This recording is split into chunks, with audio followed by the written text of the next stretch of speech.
Okay,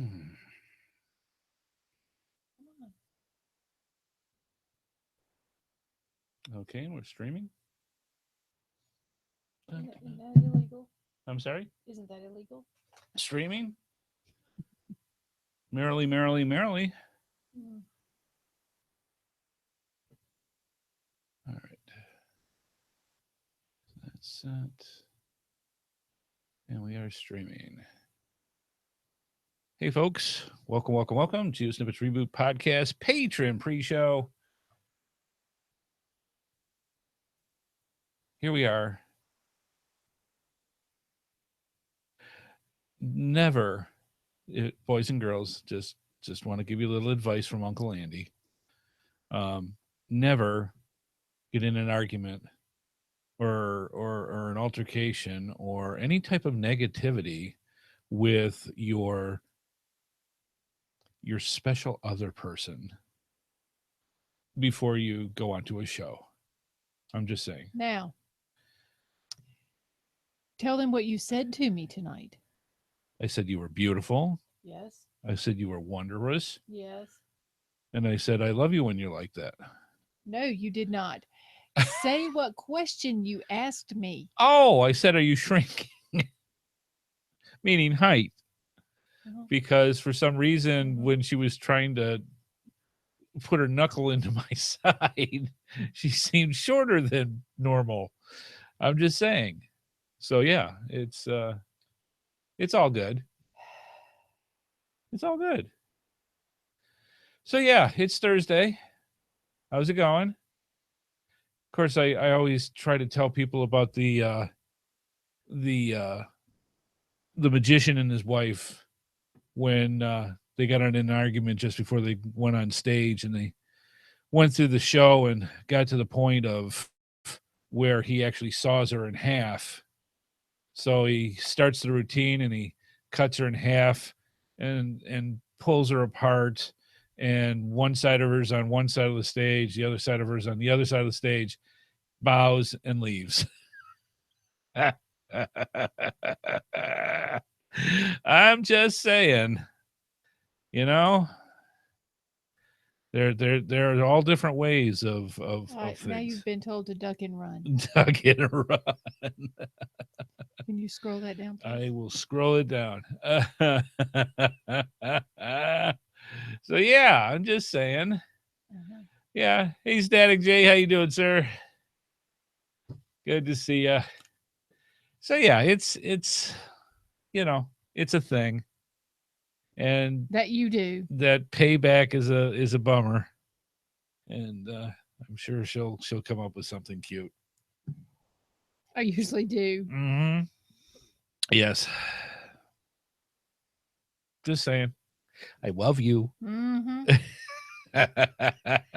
I'm seeing that. Yes. Oh. No, he's serious. Oh, no. Really? No, I did not hear about that. Yeah, magician. Wow. I did not know. Accident, I'm thinking? I don't know him. Yeah. Yeah, I did not hear that. I'm going to checking this up over here while we're doing that. I was very, very big into, if people didn't know, in my teenage years, I was a magician myself. I started like 6th grade, went through, paid my high school, and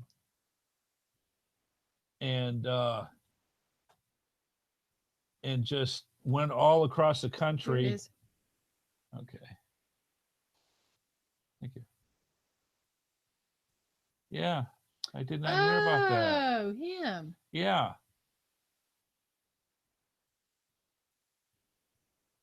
Huh. I'll be darned. I'm just reading about Daryl. Wow. Yeah, no, I did not hear about that. I've actually been to the Magic Castle. That is quite a place. I mean, if you're anybody in Magic, I mean, this goes back to Blackstone and you name it, all performed at the Magic Capital or Magic Castle, and that was something. Yeah, so I'm just reading. It's part of his family. Yeah, over 50 years. Wow. That's something. Yeah, that's a bummer. I can't believe that. Hey, folks, welcome. How you doing? Somehow we got onto magic, and just a brief rundown that Daryl the magician had died and been in the magic biz for many years. And my next door neighbor when I was a kid, I was probably about 10 years old, 12 years old, and he was a professional magician, went around all around the country and different parts of the world and did magic. And so, of course, for me, for a 12-year-old boy to have a professional magician living next to you, that's just heaven. And Roland taught me so much. Matter of fact, probably most of my when it came to uh, anything going on stage, doing magic, being a performer, any of that stuff led back to that. When did Doug Henning pass? Man, am I out of the loop? I did not even hear it. Now, I actually met Doug Henning, who was quite the guy back in the 70s and 80s. And yeah, I did not know Doug Henning had passed as well. Holy cow. Oh. Okay. So, yeah, it's sad when things like that go. Performers have their ways and it's something. But yeah, I mean, I grew up. I met Doug Henning. I met David Copper, and I've met Blackstone Jr. and just so many different stage performers over the years. And magic nowadays has switched so much into a totally different realm than the old classics. And I grew up in the old classics doing that. But I would be in the van during my entire summer time with Roland and his wife going all across the country doing shows. We used to call them Boilermakers. And we go and we do weekends and fill up student auditoriums and stuff and just do tons of this. Filled it up, baby. I mean, a lot of those towns they needed all the 18 entertainment. People, huh? All 18 people. No, actually, I think the largest audience that I was actually in was in one of the auditoriums. Was over 10,000 people. Mm-hmm. The average was probably anywhere between 800 to 2,000 to 3,000. Mm-hmm. Was about the standard size. We did smaller ones too, but yeah, we had a great time. I mean, I learned all sorts of cool stuff back then. Of course, I can't do it anymore. You got to practice and to be good. But yeah, that's a shame that that happened to Daryl. Mm-hmm. Wow, it's so much that goes through. Oh, Henning died in February 2000. God, how did I miss that one? Right, you missed it by about 17 years. Jeez, oh, Pete. I mean, I remember not seeing him because of obviously he's not performing here locally. But yeah, matter of fact, one of the favorite lines I remember doing from one of the brochures from Doug Henning's performance that I went to has this really cool background, and it's got a bunch of orbs and stuff that are going off into the distance, and it's got this magician on top of one of the orbs, and below it was the caption, and I'll never forget it, is the art of a magician is to create wonder. They want to see your sponge thwacker routine. I will do it. I will come up with something creative with my sponge thwacker routine. Oh, good. Yeah. But yeah, I met all those. I spent, matter of fact, one of the times Roland and I went to see the Fisher Theater to see Blackstone Jr. And after the show, he goes, "Hey, you want to go meet him?" And I'm like, "Well, yeah." I mean, he's been one of my idols when it came to that. So Roland knew Blackstone from years past, and we would go through. And so I got to meet him, and he's we've probably talked for a good 2 hours. I still have one of my favorite signatures that I have is from Blackstone and that. So yeah, I've been in magic for a long time. So good stuff. Let's see. Excellent things. We were talking about, that was something that we talked about just before the show was the After you asked me if I shrank. no, this was Or before I asked you when you were shrank and put you in your mood. Mm-hmm. She's in a mood, if you can't tell. She's in a good mood. So I'm just saying.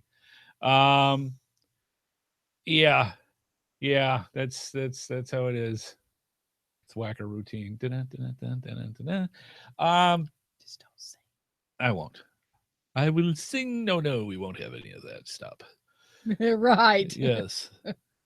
We were talking about the devil's stomping ground. The devil's tramping ground. Tramping ground, yes. stomping ground. You know, the devil stomps and tramps, depending on what he's doing.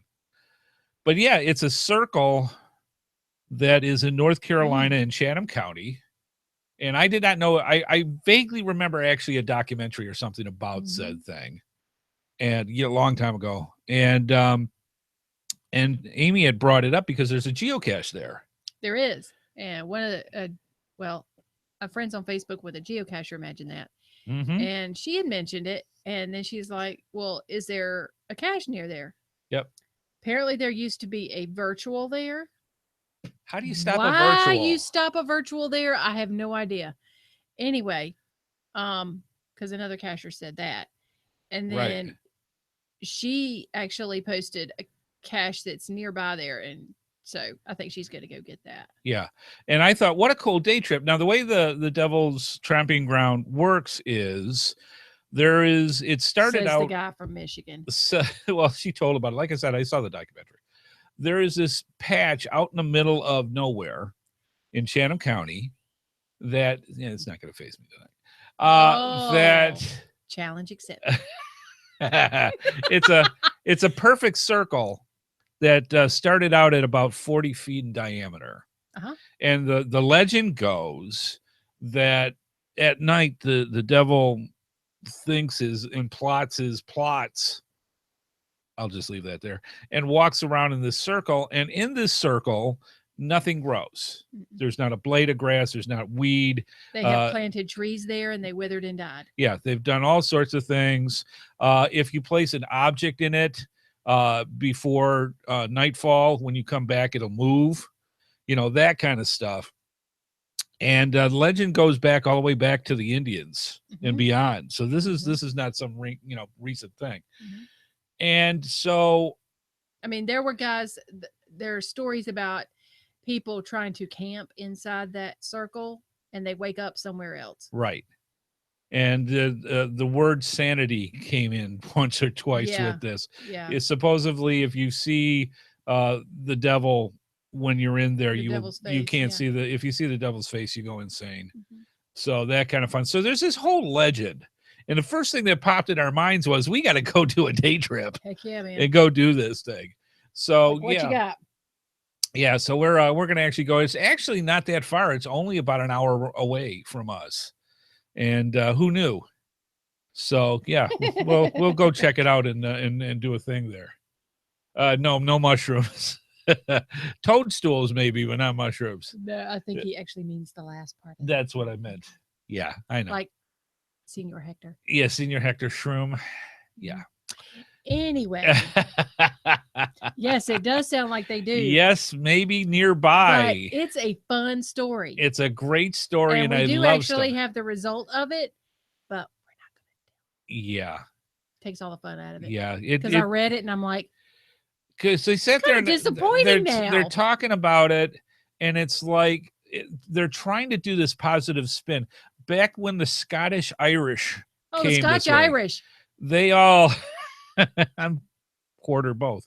The basically everything had to do with the devil. That's why we've got the devil's knee, the devil's ankle, the devil's horn, the devil's we even dimple. have the devil's tater patch. Right. I mean, how does he like them roasted? I don't know. I'll bring him some if you want. So I'm just saying. So because in North Carolina there's such a Scotch Irish mix, that legend came over. So they found this patch, and of course they said devil's stomping ground. And the legend is that the heat from his hooves is what keeps feet is what keeps it from growing. Right. Keeps everything from growing. So they're trying now to turn it into a more positive spin, because the heuristic, wonderful nowadays folks, where we can't have activity and scary stuff. Now it's the vortex, the Chatham vortex. Whatever. It's the devil's tramping ground. And they're trying to put a positive spin on things. Nice. So, yeah. Now there's 2 of you. This I'm is after. really good coffee.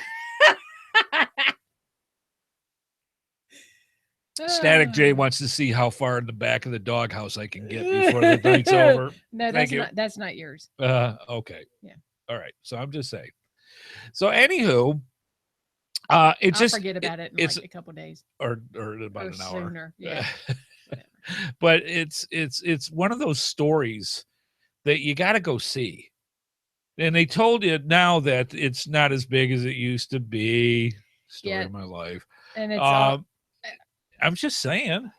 And it was 40 feet. Now it's in like diameter. 20. Now it's like 20. Yeah, we're not going to spoil it for the people that are going for it. But if anybody in the chat room wants to know what we found out, yeah, we'll show you the article.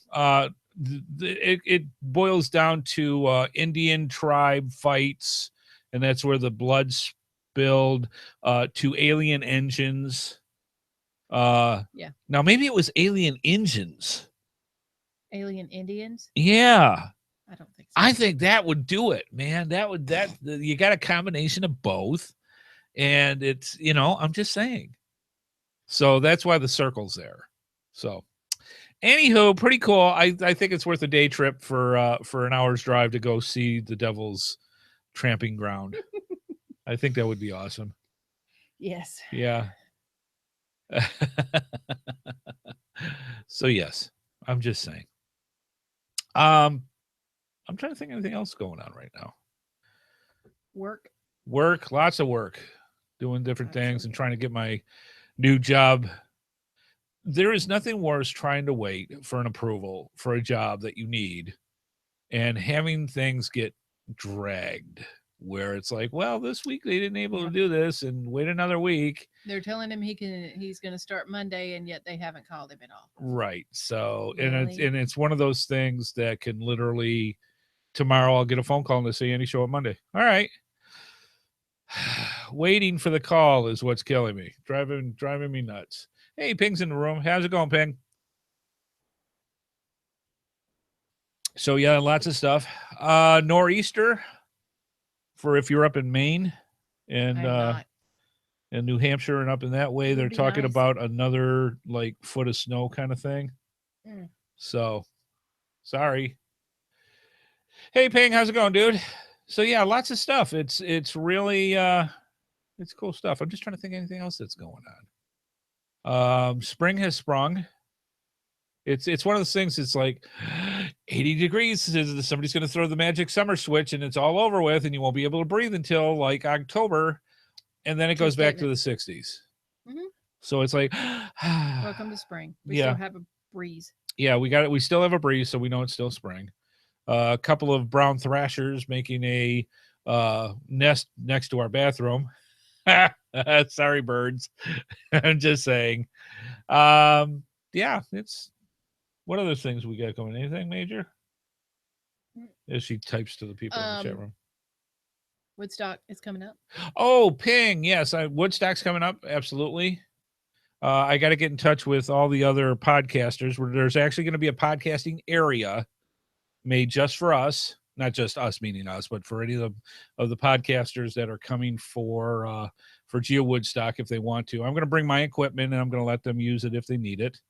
To go through. So we will be there. So we're looking forward to it. Ping, I was curious, did you do the ancestry stuff? Ping Voyager. He did the DNA right. stuff. What did they find out? Did they say anything? Nope, not yet. Haven't got it back yet. Yeah. I want to do that. See, I've had luck I'll be like African and Middle Eastern and anything but what you think with your Irish heritage. And my family was just ridiculous and wanted to be from Ireland, so they made something. Well, a friend of mine actually went through and did the testing, thought for her entire life that she was Indian, American Indian. I mean, heavy. She has the dark hair, the black hair, and she definitely has the prototype looks to it. and found out she was Portuguese. And nothing to do with what she thought. So when you do stuff like that, be prepared to be like amazed, because apparently our ancestors, no matter where you went, they got around. Well, yeah. So, yeah. Okay. See, mine, I think if I did that test, the thing's going to explode. And we're talking about the ancestry test. Yeah. I am a perfect mutt. I am a Heinz 57 varieties. I'm everywhere. So I'd be very curious to see what would happen if I did mine. Yeah. I would love that. I would love it. Yeah, we should look into it, just see what happens. Because we may end up not being anything to what we think we are. I would not doubt it. Yeah, part of yours, yes, for sure. Basically, but the main four is German, French, Irish, and Scottish, and the German's more Prussian than German. So those are the four main, but directly underneath that is a tree of 50 some odd other combinations. But that's how those go. Yeah, Robinson, yes. Mm-hmm. Yeah, I've got Hoover. Am I? The vacuum? No, it's my great grandmother's name. So we're assuming that it was German. Yeah. I don't know why. Oh, Swedish was the other one that was mine. Yeah. Was the other big thing. We found that whole genealogy thing. Right. Edwards. Yeah. Jamie. And I think I'm part English, part Irish. Yeah. And Scottish and German. Right. I think. Now, I know for a fact Swedish is heavy in mine because my grandfather Soderbergh actually is related to royalty somehow with Swedish, one of the kings and queens of Sweden. So we're royal blood that way. And I always remember my grandmother sitting there saying, "You big Swede." So I remember that. I know Swedish is definitely that's one way to find out. Yeah. Yeah. And my grandmother on my dad's side was French, and she was 4 foot nothing. Yeah. And could take down a football player if she wanted to, and most likely did. So I know French is in there. I know the Irish is in there for my other grandmother. And the rest of it's just all over the place that you go with it.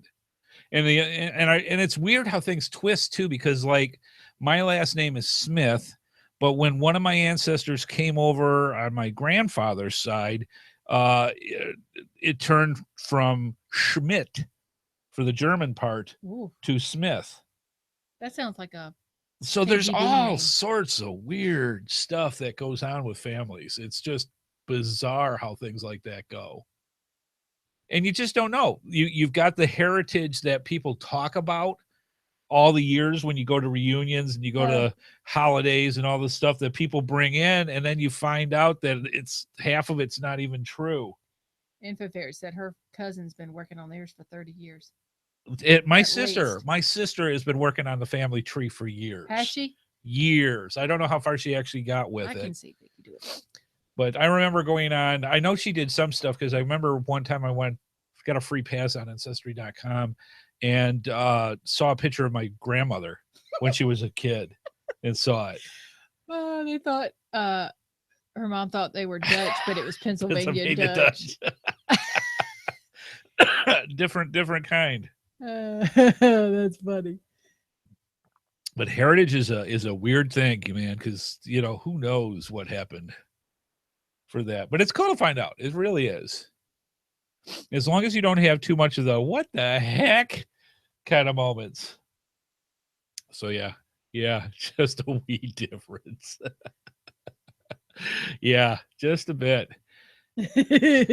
So that's funny. Yeah, too much good Static stuff. J says that all us Americans claim to be Irish. At one point, I would not doubt it. I said it's called all of them are so cool. Yeah, exactly. I mean, kind of think of the heritage that has gone through. I mean, they don't call us the melting pot for nothing. Yeah, so it's no wonder all of us are like, yeah. And it's where not did I that come from? Yeah, and the kicker is nowadays, especially I would say in the past 100 years, just to say, back then when you went through New York and came in that way, it filtered through a certain set of countries would go through. In the last 100 years, it's not just America that's the melting pot. It's everywhere. Everywhere is now. So everybody's blending. So get used to it. Yeah, it's not a bad thing. No, not necessarily. At all. Yeah. But yeah. It would be But fun if you want to be out. one of the purebloods, forget it. It's just not going to happen. No. Even the purebloods don't have pure blood. Yeah. Yeah. Oh, inconsistency. Yeah. It's hard to know because you see these pictures, because I was doing Ancestry at one point, and you see these pictures of things, and you're going, is that part of me? How does that work? Yeah. Yeah. So, yeah. Yep. You just kind of got to go with it and see what happens. I'm pure hillbilly. You're from Ohio. You can't be pure hillbilly. Oh, I don't know. They've even in Michigan, we've got a part called Hazeltucky. So I'm just saying. Yeah, I know. Instead of Hazel Park. All right. Well, I think it's about time we can get started here. Thanks for stopping on by for the pre-show. It is time to get into the GeoSnippits Reboot Podcast. So sit back, relax, get your favorite libation, your favorite snack. The GeoSnippits Reboot Podcast is coming at you right about now.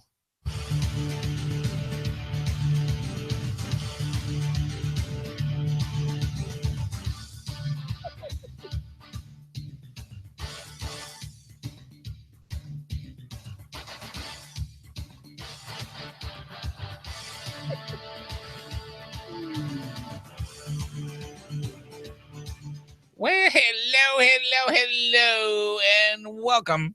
Welcome to the GeoSnippits Reboot Podcast. I'm your host, Andy HeadHardHat Smith, and I'm here with the wonderful, the delightful, the boy, I'm glad she's laughing now because she wasn't earlier, wife Amy, who you don't want to tick off just before you get on the show. Just saying.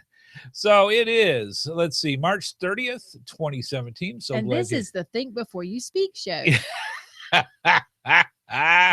Yes. And apparently I don't do that very well. It's the thinking part. It's chewing bubble gum and walking at the same time. Can't do it. Same thing with thinking and speaking. So, you know, what's that? We have a moth. Oh, do we? Mm-hmm. Suddenly you were like one of the cats. It was like... Yeah. So I'm hoping it's going to fly out there where they are. And it'll be it. And it'll be not a problem anymore. Yeah. So welcome to the show, folks. We're glad you're here. And it's interesting. We had a good discussion in the pre-show when we were talking about ancestry and how you can have unexpected results depending on how things go. Mm-hmm. So when you go to send out for one of those tests to see exactly where you're from, you may even find out you're not even close. So, yeah, maybe. I mean, that's just how it goes. Good stuff. I can't wait to see what they find out. Yeah. Ping Voyager went out and him and Edie. Yeah, went out and got themselves tested, and it's going to take a little while yet before they tested. Oh my God. And we'll see what happens. Lord.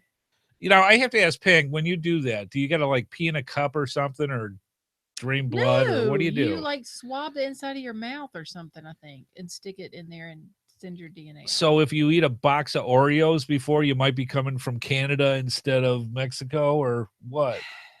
No. Do you remember the drug test you did where you stuck the thing in your mouth? There's a joke in there somewhere, but I just can't think of it quick enough. Oh, you spit in a tube. Oh, you spit in it? I was way off. We learned some things here on the show. So you spit in a tube. Yeah. Apparently. All right. Now the drug test, for the people that are going, Andy, why'd you have it go to the drug test? The part-time job that I'm working at, hopefully not for much longer, but working at, and some swab, some spit. You basically have to suck on this cotton wad for like 5 minutes. And it's like 10 minutes. Or is it 10 minutes? It's 10 minutes. And it's disgusting. And you got to go. And yes, I passed. I'm just saying. It's in between your cheek and your gum. And it's worse than standard cottonmouth. I'm just saying. It sticks to the inside of your cheek. Right. And you're like, yeah. So I think spitting in a tube's a whole lot more fun. Yeah. Do you go for distance? I'm just saying. Before you eat or drink wake up anything. And spit in the tube before you eat or drink anything. There you go. I don't know. That would be pretty. Which swamp did I come out of when I first wake up in the morning? I'm just saying. I don't know. But yeah. Anyways, so yeah. That's why she always kisses me on the cheek before she goes to work. I don't understand. Yeah. Yeah. So after your Yeah. Yes, exactly. Yes. When he was on the medication and couldn't do the show. Yes. Yeah, that was fun. That was no bueno. Yeah. Yeah. I saw things that I just can't unsee. I'm just saying. Oh, stop. All right. So anyway, how can you watch the show live or generally get in touch with the druggies here? It's very simple. To watch the show live, please stop on by at geosnippits.com on Thursdays at 8:30 p.m. Eastern Time, 8 o'clock for the pre-show. You don't want to miss the pre-show. That's when we get all warmed up and you can see what Amy's mood is really like just before we start the show. And it's usually pretty good. It's usually pretty good unless I say something about her height, and then it's not so good. I'm just saying. It's one of those. I'm sorry. It's one of those things that where they say don't poke the bear. I gotta poke the bear. I'm just saying.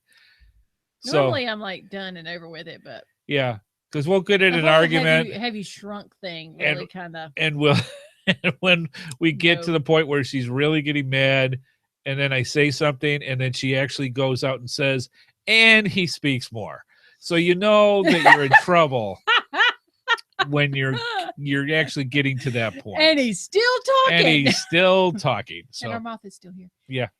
So it wasn't pretty. Anyhow, you get to see all that stuff early when it comes to things that go with that. So we also have our social media links included for you to subscribe to our YouTube channel via the GeoSnippits .com website.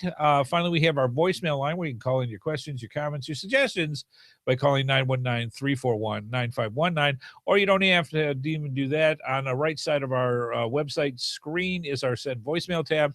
Just click onto that and you can send us a speak pipe message. You get 3 minutes.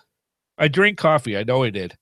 You get 3 minutes and you can tell us about your adventures, your geocaching milestones, anything you want to bring up on the show, and we will bring it live so people can hear what you say right on the show. It's very cool. It's easy to do, and it's free. So now even our international viewers can call us for free, which is awesome. The cool thing is, give it a try. It's pretty cool.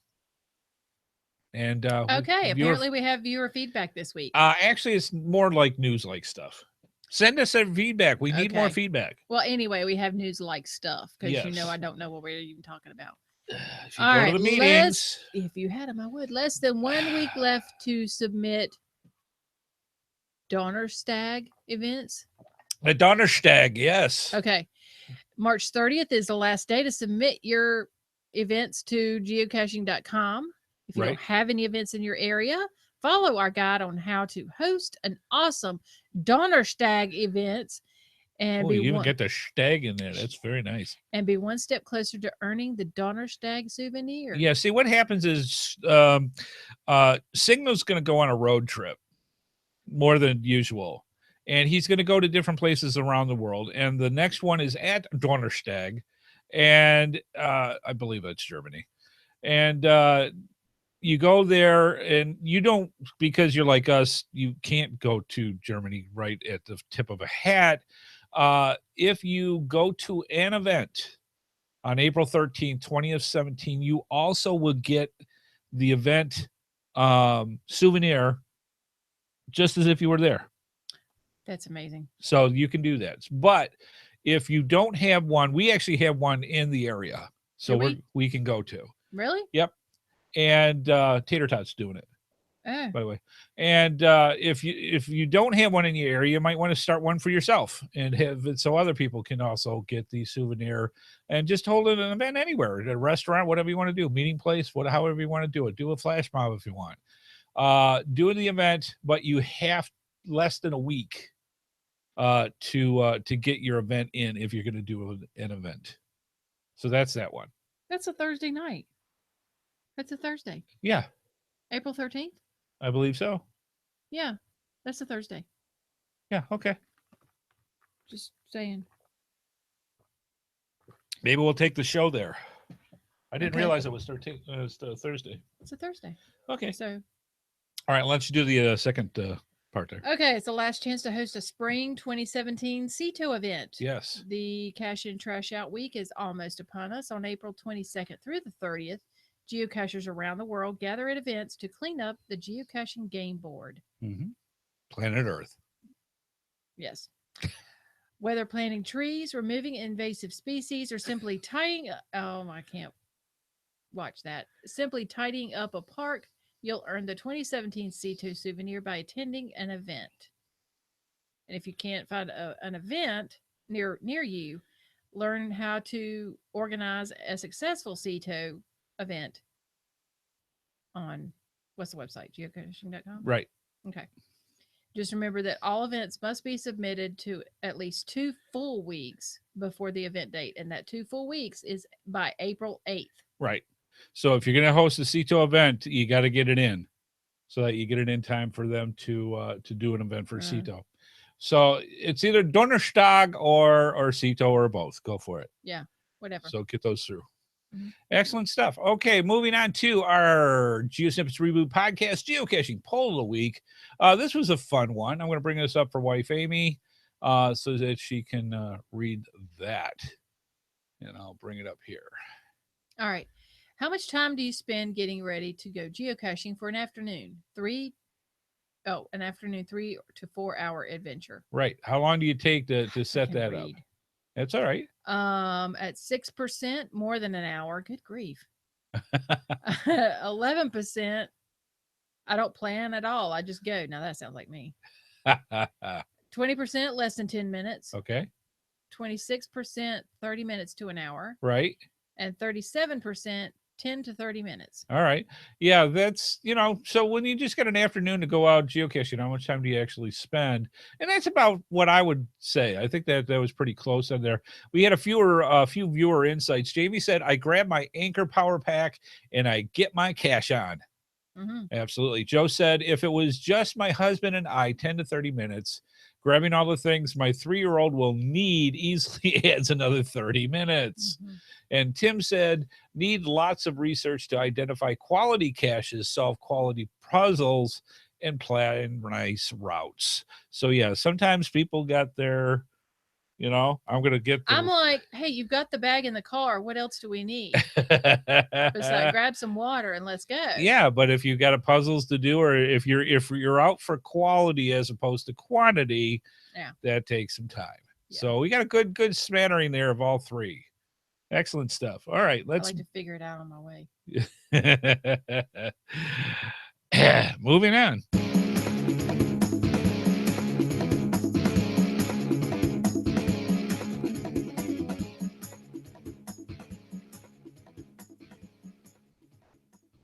All right, tonight's episode is brought to you in part by gxproxy.com and gxproxy.eu for our friends in Europe, for cachers serious about leaving their mark. And also by coinsandpins.com, the best place to get custom coins, geocoins, lapel pins, and patches made. Go through our GeoSnippits links and use the promo code HeadHardHat for a 10% discount. And FYI for our listeners, you can sign up for their newsletter to get notified of when new coins and patches are available for sale. We're also very thankful to all of our sponsors, and if you want to see more of their products, please be sure to go to our GeoSnippits websites and simply click on their logos. Not only do you get great deals, but it helps our program as well. Absolutely. Moving on.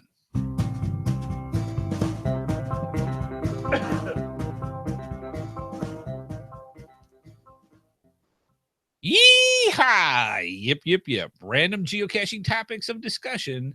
GeoSnippits Reboot Podcast, episode 197. Yeah, the big 200's coming up quick.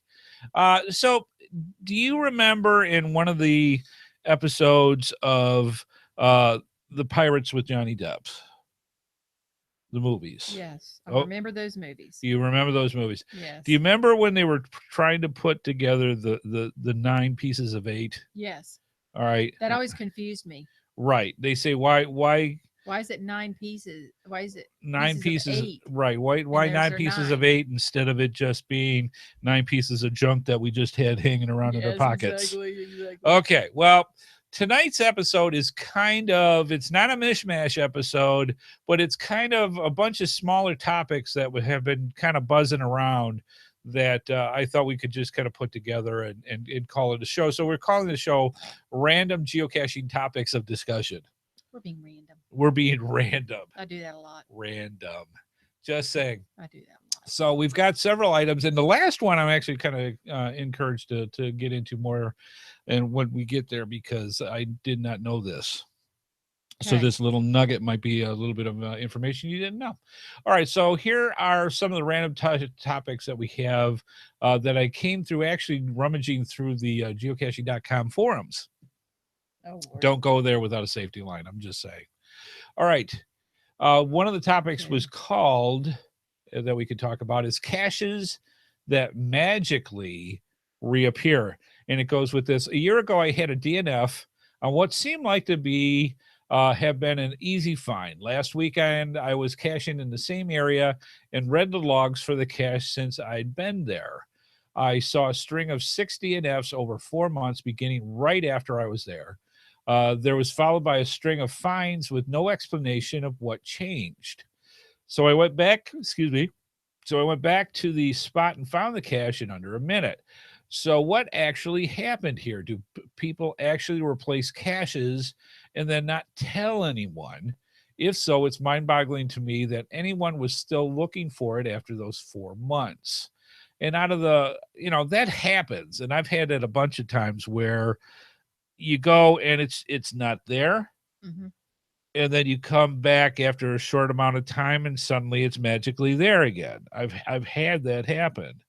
And it's like, okay, so what could cause that? The best response out of the people that had responded to the post said probably one of two things had happened. The cache owner replaced it and didn't have, didn't post that it was put back.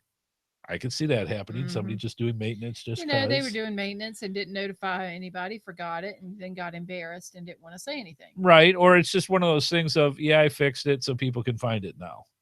They don't even think about it. You would think that you replaced it. Or someone else left a throwdown and didn't own up to it because they wanted a smiley so bad. You know what a throwdown is? Mm-hmm. What's a throwdown? Well, they just toss it on the ground. Yeah, they have in their little geocaching pack 35 millimeter with a blank log. Yeah. And said, oh, I can't find it. Swish, and they throw it off. Oh, there it is. Mm-hmm. And found the cache. Throwdowns suck. They shouldn't do anything. Because it throws people off. Somebody goes and puts, because what happens is, if they're new and do this, it's just so that they can grab their smiley and move on. But the problem is, for anybody else that comes by, they'll find the throwdown because the other one's actually there and well hidden. Mm-hmm. And they'll mark it that they found the throwdown, not realizing it's not the actual cache. Mm-hmm. And they may tell somebody that their coordinates are off and all this other stuff. Yeah, and somebody just ended up and just threw it, replaced the cache. Now, if you actually find, that's why it's always best to notify the cache owner and say, hey, it's missing, mm-hmm. so they can actually come out and find it. Don't sit there and just get the easy way out and do a throwdown. Mm-hmm. That's just wrong. It makes it worse for everybody, and it compounds on itself. Mm-hmm. So interesting thing with that. Another one that they had in here was magnetic sign geocache. And I know this is going to raise some eyebrows because, well, let me read it and then we'll go from there. It says, "Hi there.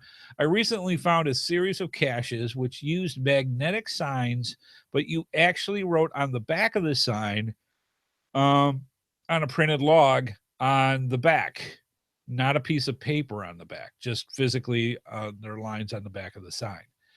I contacted the CO a couple of times, but he hasn't replied, so was wondering if anyone had come across them before.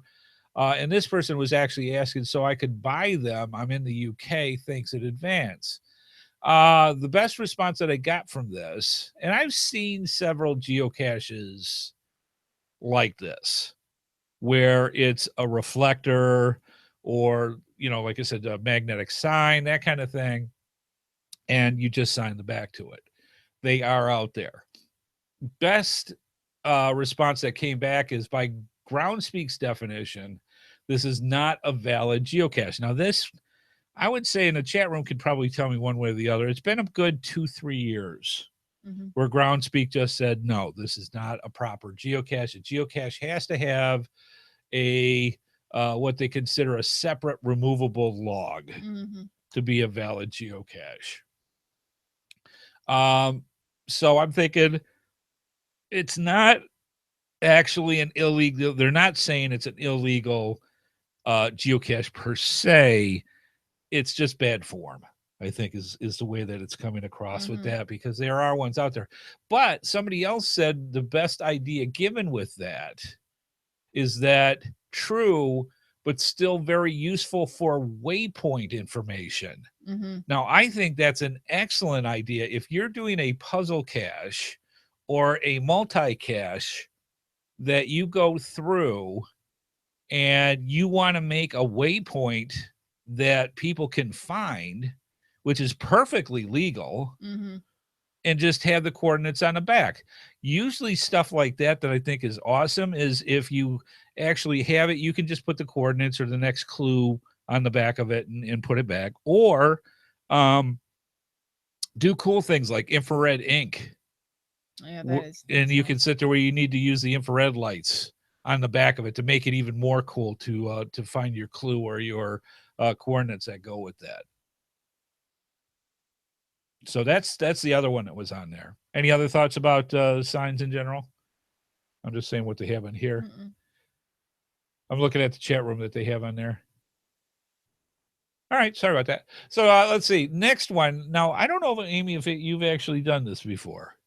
Have you ever come across what's known as a liar's cache? I don't know.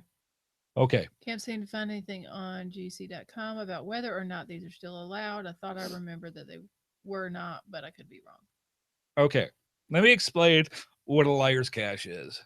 Basically, with a liar's cache, it's a basic, standard, traditional cache hidden in a basic, standard, traditional way. The thing that you do, though, is in the logs, you make it into a story of all this incredible things that you had to do to find this amazing cache. So in other words, you put things in the logs like, wow, I was very lucky I had just enough rope to rappel down into this ravine that I was able to make. Why would you do that? It's called a liar's cache. You're making up a story of how you did this. Yeah, but the logs are hilarious.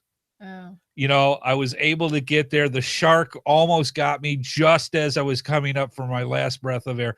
You put in and you use your imagination of any kind of thing. The cache is standing 4 feet in front of you underneath a piece of bark.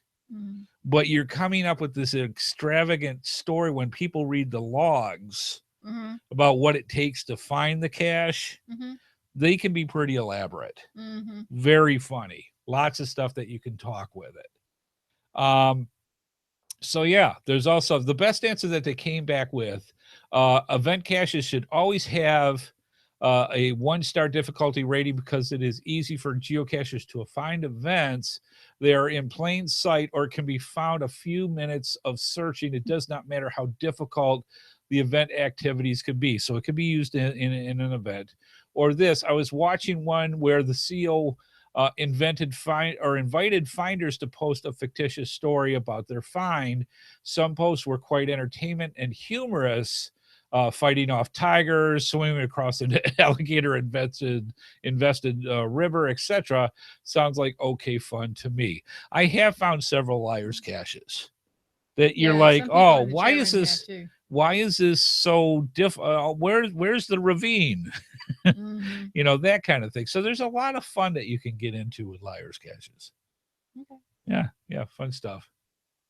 Yeah, interesting things. All right, the last thing that I've got here that we've got is something that it's interesting. I back with the Geocaching podcast a couple of weeks ago, we got on the subject of wouldn't it be nice if there was a way that we know what favorite points are, where people really like the cache and they want to recommend the cache, so they give it a favorite point.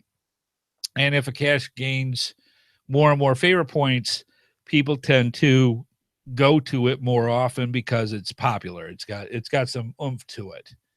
And we thought, wouldn't it be cool for people to be able to have basically a scoring system to identify the quality of the cache itself? So in other words, what's if you were to do a checklist of, you know, what's the quality of the container? What's the quality of the camouflage? What's the quality of everything that's inside the cache at that point? You know, is it waterlogged? Is it clean? Is it dry? Is there a health score that you can get? And we thought, wow, wouldn't that be cool that each geocache could have some form of a health scare based or health score based on, sometimes they're pretty scary, based on how the cache is. So that way it would help promote people to keep their cache up and maintenance, because people are much have to go towards something with a higher health score than a lower one, just for that reason. Because I just love finding the waterlogged, you know, temporary containers that have, you know, goo and mold in the side, because that's what I want to find. And every time I look in it, go, I don't even want to touch the log. It's disgusting. Yeah. So I think that would be a cool way to make it for people to go to the quality geocaches. And maybe another way of rounding up and saying, all right, let's pick a weekend of all the geocaches that have a score of under 50 need to be cleaned up and or removed, archived, that kind of thing. You know, there's things that you could do with that. Wouldn't it be cool if there was a geocache health score? There is one. I did not know this. I found this completely by accident. This is what the person wrote in the forum. It said, I saw this term in another thread. In other words, geocache health score, excuse me. And was unfamiliar with it. Looked it up in the help section, but I was wondering if there was a way as a CEO to look up my GHS. I'm curious, just as I track my credit score, is there a way to track my GHS on GS? Yes. And the moderator, thank you, actually responded and said, each of the individual geocaches that you have hidden actually has a geocache health score, and no, it's not visible. And the first thing that popped in my head is why? Yeah, no kidding. This is some valuable information that every geocache has. And you don't get owner, it. You should get that. Either at the cache owner or the cache visitor, one of the two. Well, I can see it being more at least for the cache owner. For the cache owner, yeah. Right. I mean, minimally do that. Right. So they actually have this in place. Did not know that it has this. And I'll have a link in the show notes where you can actually see right in geocaching.com's guidelines where it talks about the health score. Now let's read into this because this is actually interesting. Geocaching, and this is right out of the page talking about it. Geocaching is more fun when caches are available to find. To help improve the overall caching experience, Geocaching HQ created an algorithm to calculate a hidden health score for each geocache. A low health score provides an indication that the cache may need attention from the owner. Our goal is to improve the overall geocaching experience and avoid frowny faces due to missing or broken caches. Okay, now why, if a health score is to provide an indication that the quote cache may need attention from the owner, why would you not share that? Why don't you just have it in big, bold, red numbers on your front of the cache? Say minimally you share it with the cache Well, owner. that's what I mean. The cache owner can go through his caches and have a listing, or even have an entire listing page of all your caches with the health scores that you can index and click and see. Geocachers may not necessarily need to see it unless it's low. I think that would be fine. I mean, if it's average or above, then doesn't matter. Whatever, doesn't matter. I mean, we can look at favorite points and judge for ourselves. Right. But if it's low, I'm not going to, chances are it's either not there, it needs maintenance, needs archiving, or it's out for maintenance. Right. Something like that. And that's basically what they say. This algorithm is based on a combination of logs and circumstances, including did not finds, needs maintenance, needs archiving, caches that have not been found in a long time. We've been screaming for this. Difficulty and terrain rating, support for cache owners. We have been screaming for how long for geocaches that have been abandoned. Yeah. The people that put it out no longer are in geocaching. Things like that. And they've got it. It's in place. The next part is, if the health score of a cache drops below a certain point, an automatic email is sent to the cache owner, which is great unless they're not in caching anymore. Yes. Well, they may still have the email. Maybe not. Have their email. But even so, if you're out of it, they're going to be like, care. Who cares, right? These emails alert owners that might need to check on their cache. And here are a few of the options for the cache owners. Maintenance. Visit the cache and make any needed repairs. Post an owner's maintenance log so the community knows it's available to find. Adjust your DT rating. If your cache turns out to be more difficult than you thought, adjust the DT rating so that the community knows what to expect. Either more difficulty or sometimes less. Disable. If you cannot check on your geocache within a few days, disable your cache listing. In the log, include the date at which you do maintenance. After you've maintained your cache, enable your listing and post an owner maintenance log. We do that, but if they've got something that sets up a flag that says this is what you need to do, this is beautiful. Why aren't we using this? Yeah. This is huge. Archive. If you decide that it's time for your cache to be permanently retired, please archive the listing and retrieve any physical stages. Role of community volunteer reviewer. All right. If the score of the cache does not change after the email is sent, a community volunteer might follow up with further recommendations if it appears that the geocache continues to need maintenance. All right. So that tells me that there's a trigger somewhere that somebody in the community isn't doing what they're supposed to, including archiving something that hasn't been touched. Yeah, somebody in the chat room said the health score should consider the frequency of activity of the cache owner. Absolutely. And I think that's valid. Absolutely. Answer your reviewer with a write note on the cache page and then let them know when you will do the maintenance. Thanks for your help in keeping the game fun. So I guess the whole point with this is that's great if you're still a geocacher and willing to keep up with the caches that you've already put out. If you are not, or you have left geocaching, this is worthless. Mm-hmm. So that's the point that I say, if at a certain amount of times the cache does not have any type of response for any reason, that's when it gets archived. Mm-hmm. Yeah, but it doesn't. And that's the part that's missing. So they've got the mechanism. They just aren't, in my humble opinion, not using it appropriately. They should be letting the cache owners know in a more direct way of the health score of your cache, so that you can say, hey, mine's dropping down. Maybe I should do something about it. And have a follow-up that if you are not going to do that, or you are out of geocaching after a certain amount of time, like the fine folks in the cache room said, in the chat room said, then further action needs to happen.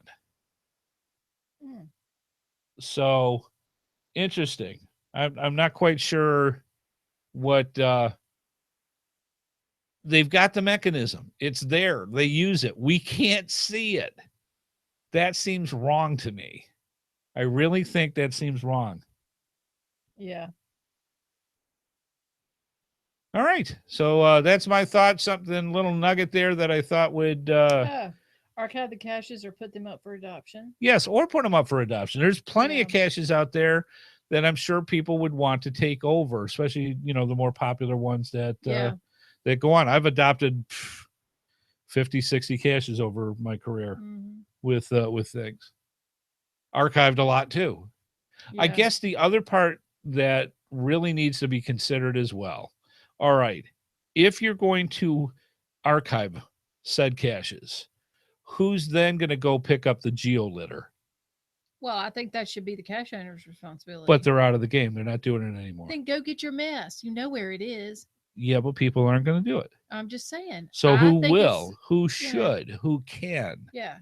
Is there a... They can send out emails to local, or send out an email or what have you to contact local people who are already cache owners.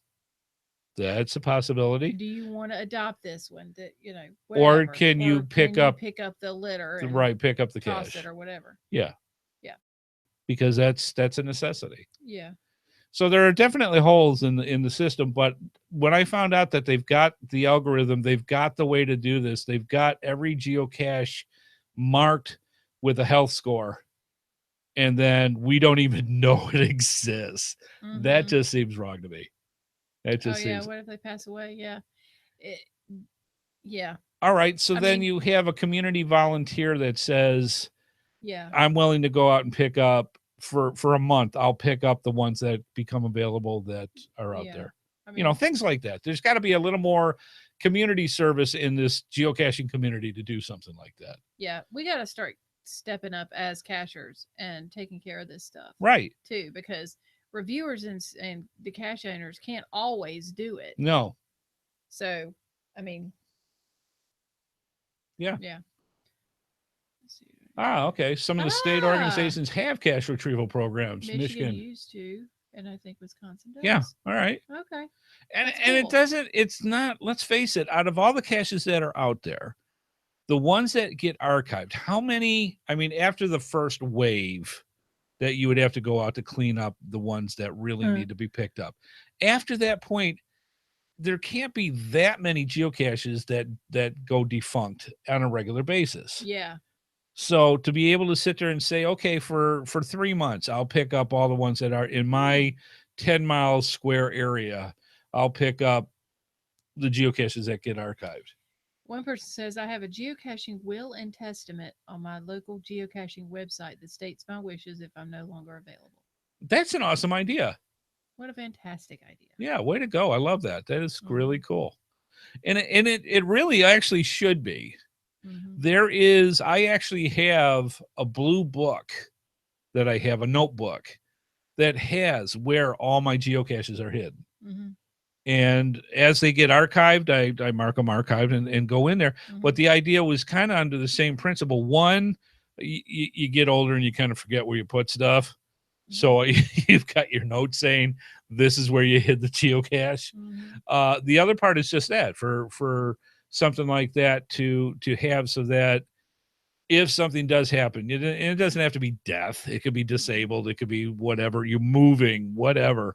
And it allows you to, or somebody for you to come and pick up and do that. That's a great idea. I think that's excellent. All right. Good stuff. Lots of stuff, random stuff, junk that we just had in our pockets, but, actually good discussion. So if you have any further information that you want to send to us about the subjects that we talked about here or other subjects that you'd like for us to talk about, please send it to us, gsreboot@gmail.com, and just let us know. We love show ideas and to go from there. All right. Good stuff. Let's move on.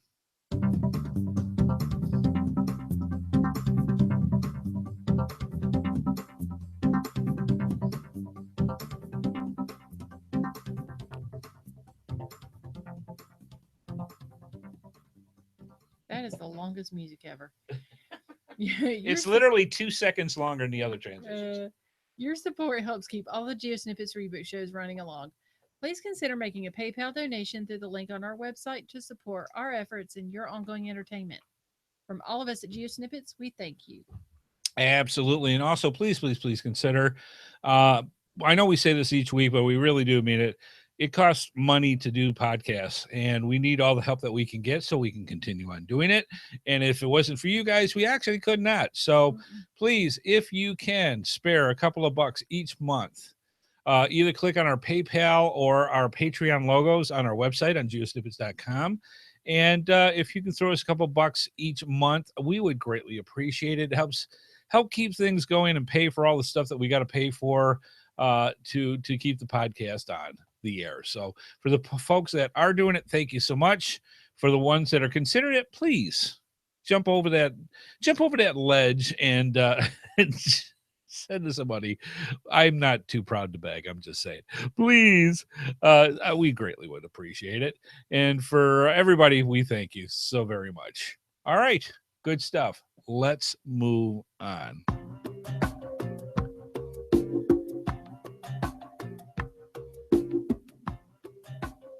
That actually was the wrong transition, but that's okay.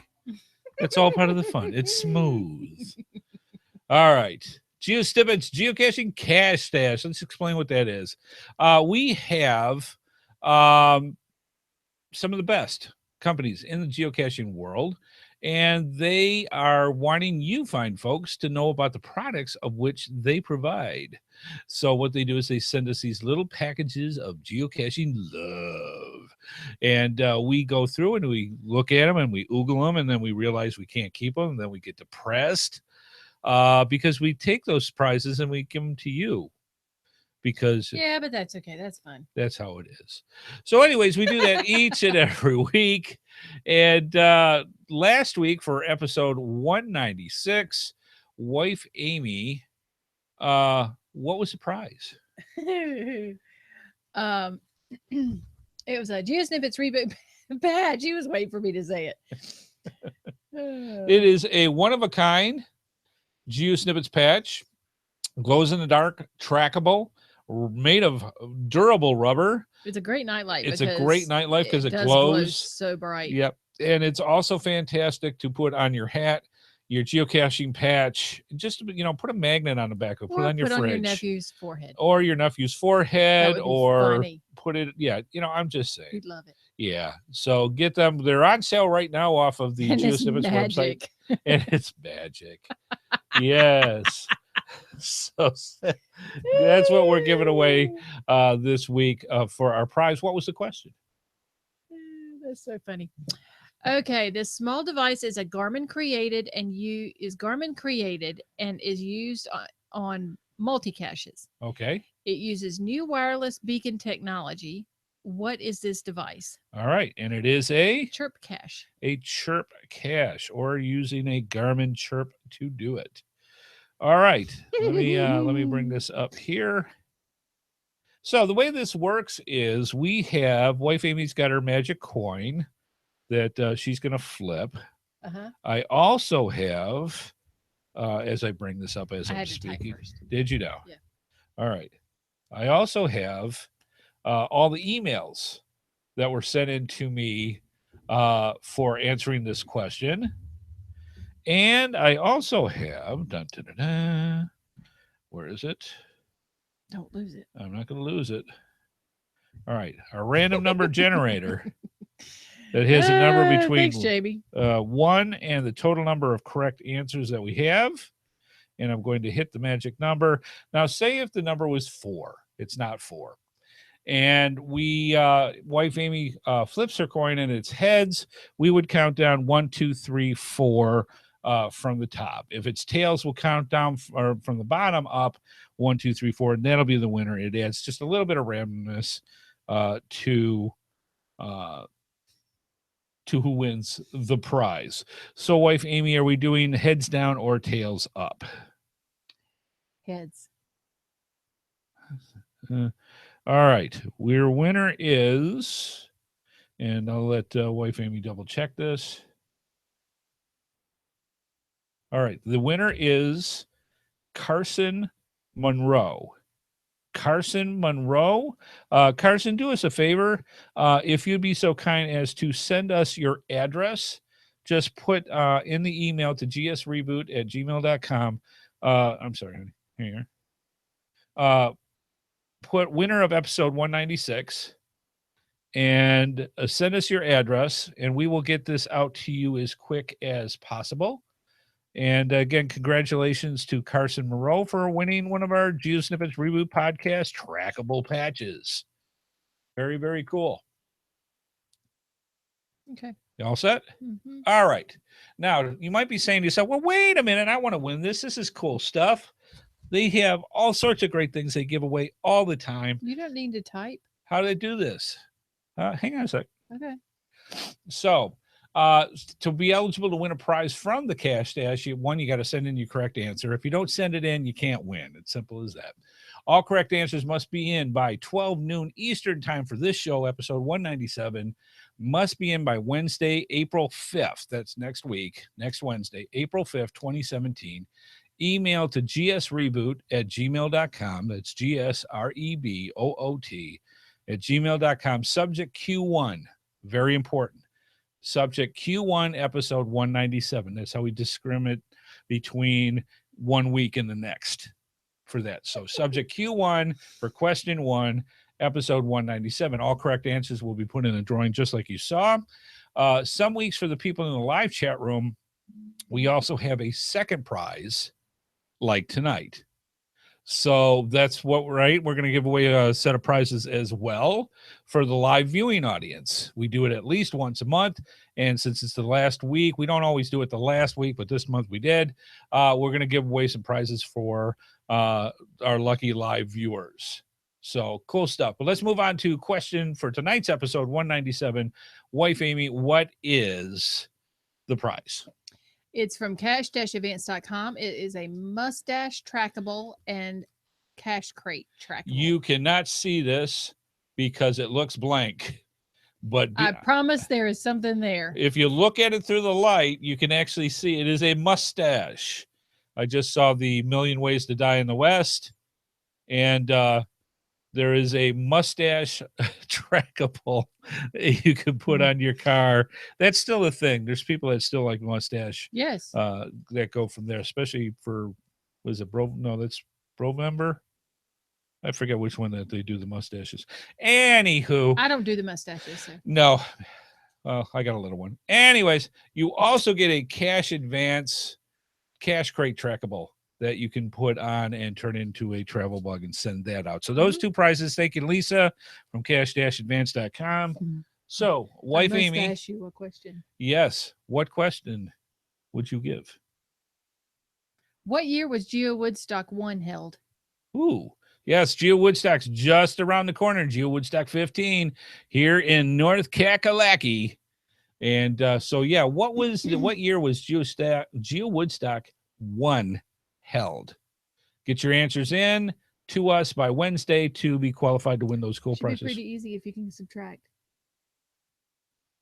Must you give everything away? I'm just saying. Movember. That's it. Okay. Yeah.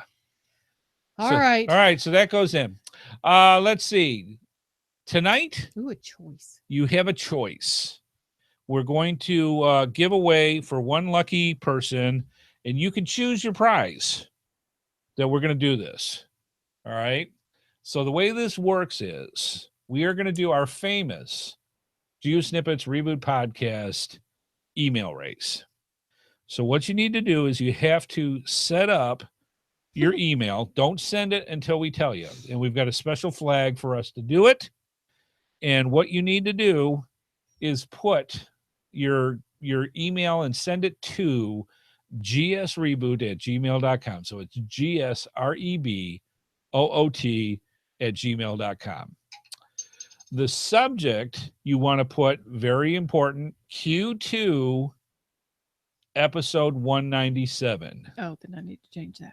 Q2 episode 197. Oops, she says.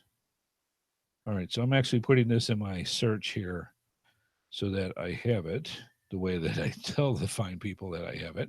All right, now, don't send it yet, because in the body of that email, there's a phrase that Wife Amy's going to tell you.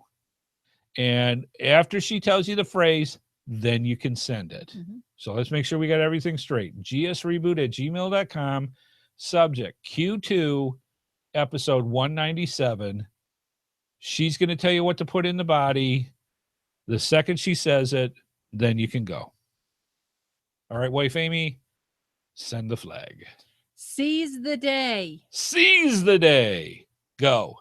Send them out to us. Again, gsreboot@gmail.com. Subject Q2 episode 197. In the body, seize the day. Email it. We're going to see who wins the prize.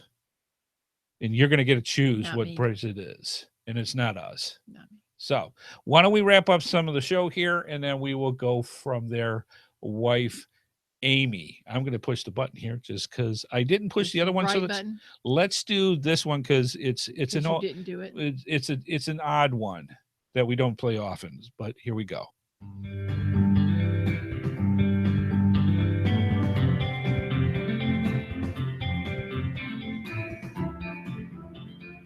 Kind of Johnny Cash-ish. No. All right. Maybe not. Okay. All right.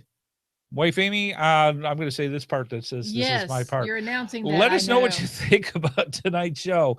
And tell us if there's other cool subjects that you'd like us to bring up another, usually in our Mish Mash episodes or our night that we just want to throw a bunch of stuff together and talk about.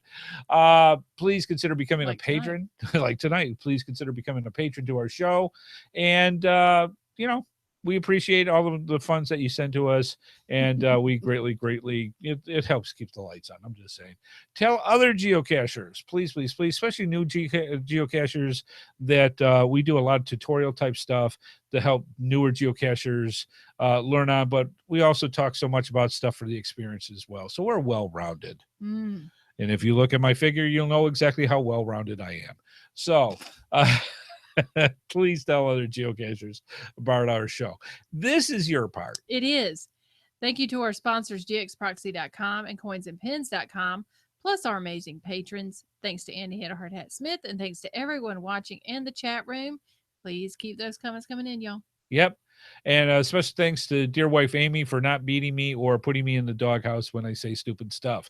Thank you so much, darling. I appreciate it. You're welcome. All right. Good stuff coming up down the road. Let's see. I'm going to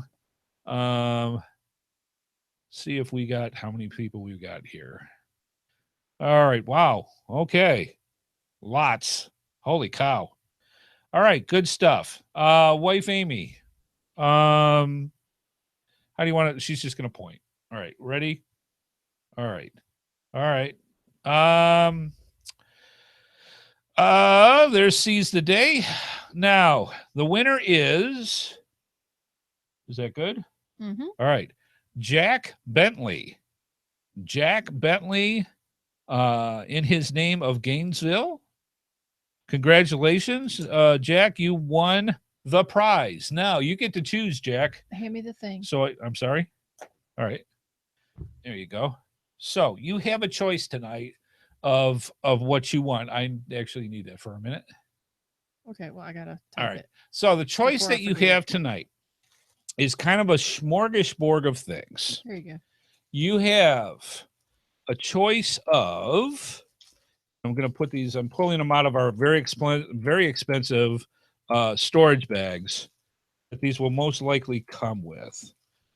So one of the choices that you have, Jack, is some Right in the Rain logbooks that we have. So basically you can write in these like completely wet, and they're perfect for that. You have a choice of 2 cash advance trackables, which I will go through this and open this other bag. So we have things like they're all like, that's not my name, not Jack. All right, we have like trackable ladybugs, a wraith, or a seahorse, all from Cash Advance to turn your trackables extra special for cashkins. And we have a choice of different trackables from coinsandpins.com. You can get 2 of these, like the Trident gold piece. We've got actually 2 of the Trident gold pieces. We have one of the space shuttle, which is really, really cool. Or I'll even throw in a choice of an Angel Geocoin, all from Coins and Pins. You get 2 of those as your prize. So, Jack, if you would be so kind as to tell us which ones you want, we will send that to you. And no, for all the other people, you're not Jack. They said my name is I don't win, Jack. I don't win, Jack. All right. Yes. So we'll see what happens. Now, if Jack, for some reason, does not answer because he had to go watch football or whatever is on, football's not on anymore. No. We will pick. Oh, there's Jack. He is anonymous. He's a non-3164. Okay, Jack, which one do you want? And you get the choice. Yep. You choose. No pressure. Just choose right now. Right. In the next couple of seconds so we can wrap up. Yes. And don't have to think of stuff to say. All right. Grey's Anatomy is on. Okay. See, there you go. See, I mean, there's priorities. All right. So, okay. Space Shuttle Angel Geocoin. Okay. All right. That's what we will send. Space Shuttle Angel Geocoin. All right. If you would write that down or type it. Excuse me. Uh-huh. And she's typing that in. Excellent. So there you go. We're going to do more of these to have choices for that, because I think a lot of people get a kick out of that and to go there. So congratulations to Jack, and thank you to all of you for stopping on by and sharing Thursday afternoons with us, or evenings or mornings, depending on what part of the world you're in. Thank you for stopping on by. We do greatly thank you. And thank you. Thank you. So we're going to move on and go from there.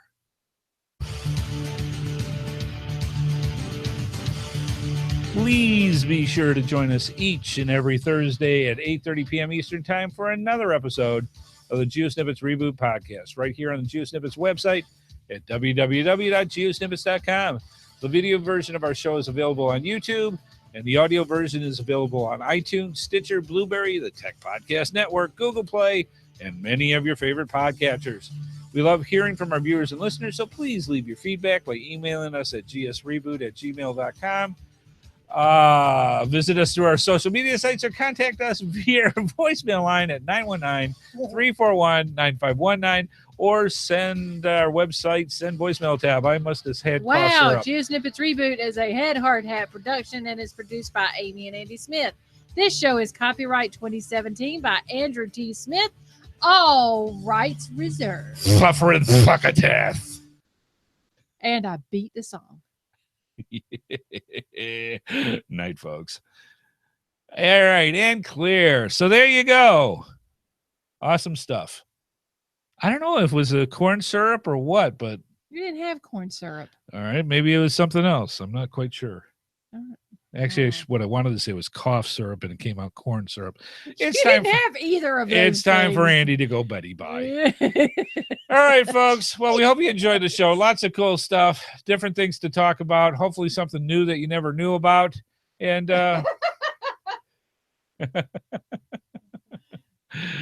yes, and foot and mouth greatly inserted, just saying. All right, folks, well, have a good one. Have a safe one. The weather's a little goofy all over the place. Just be careful out there, and we want to see you next week on the GeoSnippits Reboot Podcast. Bye-bye, folks.